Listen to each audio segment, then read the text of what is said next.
नमस्कार दोस्तों। आज मैं आपको सुनाने जा रहा हूँ भगवान श्री गणेश जी की एक ऐसी अद्भुत और भावुक कथा जिसे सुनकर आपके हृदय में उनके प्रति अपार प्रेम और श्रद्धा उमड़ आएगी। तो आइए शुरू करते हैं गणपति बप्पा की इस दिव्य यात्रा को। बहुत समय पहले कैलाश पर्वत पर माता पार्वती एक दिन स्नान करने के लिए जा रही थीं।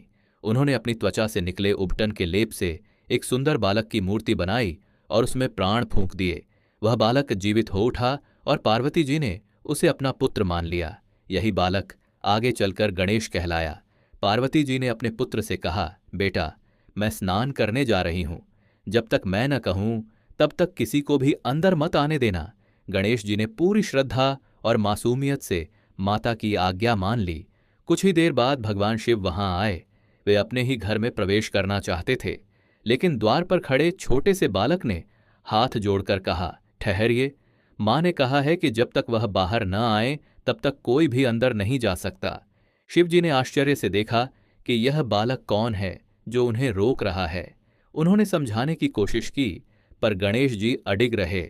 शिवजी क्रोध में आ गए और अपने गणों को आदेश दिया कि इस बालक को हटाओ, लेकिन गणेश जी ने अकेले ही शिवजी के सभी गणों को परास्त कर दिया।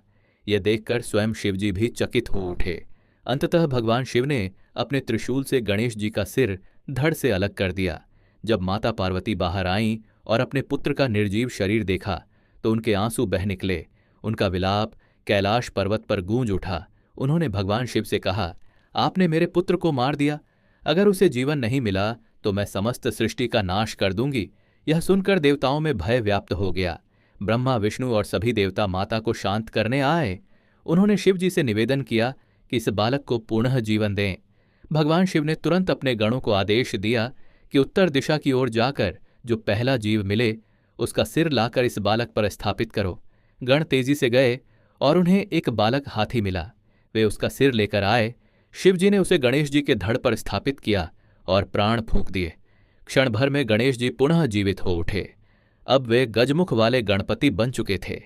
माता पार्वती ने अपने पुत्र को गले से लगा लिया। उनकी आंखों से खुशी के आंसू झर रहे थे।